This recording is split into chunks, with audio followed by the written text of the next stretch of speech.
Hello everyone, welcome to Bihar IAS online classes. आज का हमारा टॉपिक है national multi dimensional poverty index 2021। और ये जो इंडेक्स है इस बार पहली बार नीति आयोग ने इसको रिलीज़ किया था। ठीक है, इसको पहली बार नीति आयोग ने रिलीज़ किया था और ये नवंबर 2021 में ये रिलीज़ हुआ था। ठीक है, तो इसमें हम देखते हैं कि सबसे पहले देखते हैं कि मल्टी डायमेंशनल पॉवर्टी होता क्या है। तो पॉवर्टी के बहुत सारे एस्पेक्ट्स होते हैं। ठीक है, सिर्फ इनकम से हम ये नहीं कह सकते हैं कि पॉवर्टी है या नहीं है। अगर किसी की ज़ीरो इनकम है लेकिन वो बहुत ही अच्छे घर में रहता है, बहुत सारी उसके पास फैसिलिटीज़ है, लेकिन इनकम उसके पास बहुत ही कम है, तो हम उसे पुअर नहीं बोलेंगे। तो पॉवर्टी के बहुत सारे डायमेंशन हैं, जैसे में हेल्थ हो गया, आपका एजुकेशन हो गया, सैनिटेशन वगैरह, ये सारे एस्पेक्ट्स हैं।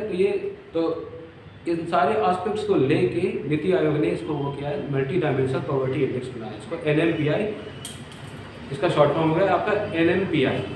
तो इसमें हम देखते हैं कि इस बार क्या क्या इंपॉर्टेंट चीज़ें रही है, तो एग्ज़ाम के लिए बहुत ही इंपॉर्टेंट है। इस बार जो रिलीज़ हुआ है नीति आयोग ने किया, इसमें ग्लोबली एक्सेप्टेड पैरामीटर्स, यानी कि इसमें जो इंडिकेटर्स यूज हुए हैं वो ग्लोबली एक्सेप्टेड हैं। ठीक है, और नीति आयोग ने जो मेथडोलॉजी यूज़ किया है डेटा को कलेक्ट करके एनालाइज करके जिससे वो रिपोर्ट बना है, ठीक है, वो मेथडोलॉजी डेवलप की गई है UNDP और OPHI के द्वारा, मतलब यूनाइटेड नेशन डेवलपमेंट प्रोग्राम, और OPHI मतलब Oxford poverty and human development initiative.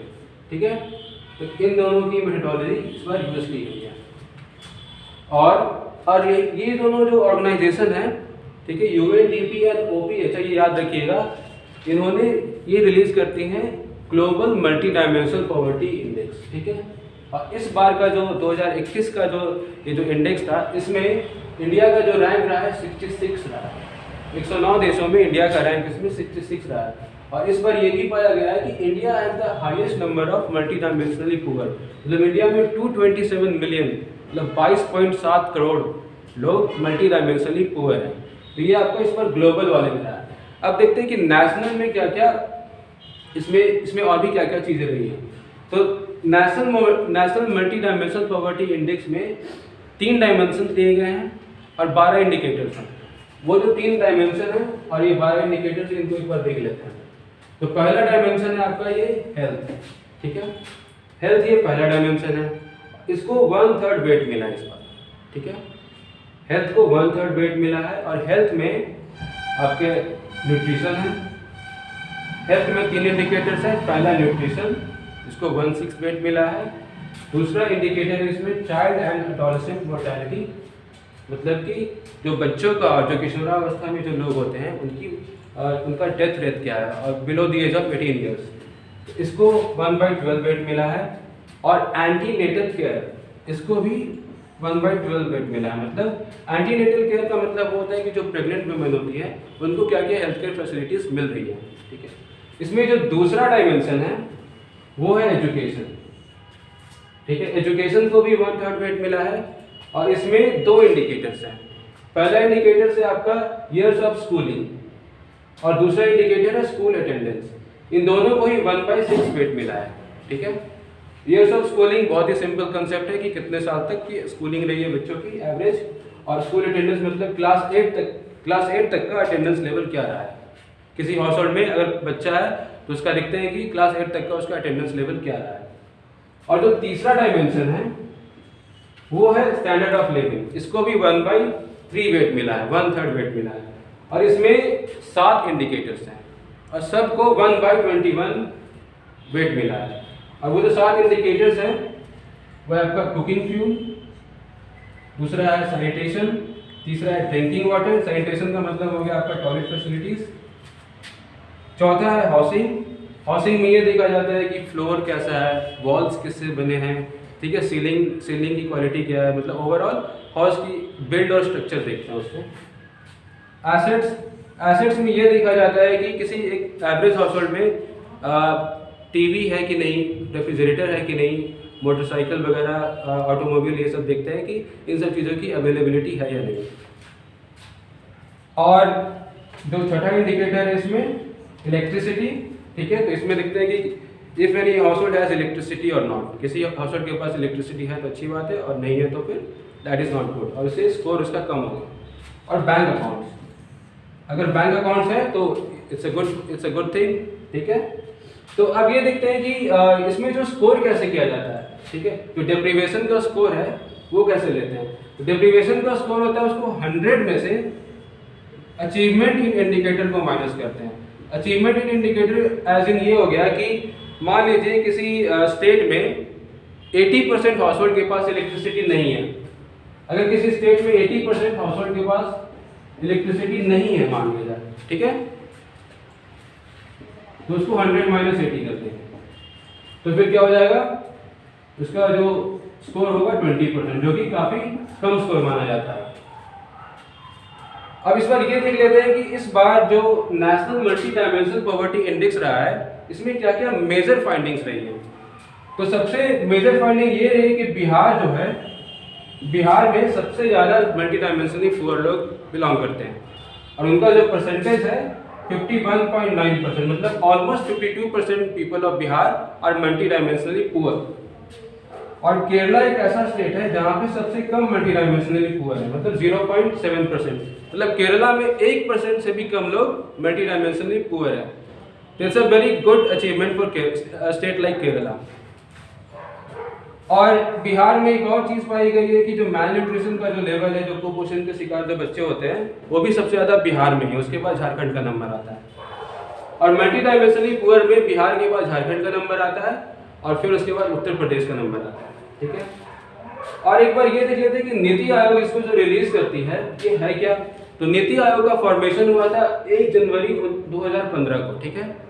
और नीति आयोग ने क्या किया था, प्लानिंग कमीशन को रिप्लेस किया था। It replaced planning commission, and planning commission was formed in 1950। तो प्लानिंग कमीशन 65 ईयर तक चली, और इसके बाद इसको रिप्लेस कर दिया नीति आयोग ने। और नीति आयोग के बारे में एक और चीज़ याद रखिएगा कि नीति आयोग जो है, ठीक है, नीति आयोग जो है ना ही कॉन्स्टिट्यूशनल बॉडी है और ना ही एक स्टैट्यूटरी बॉडी है।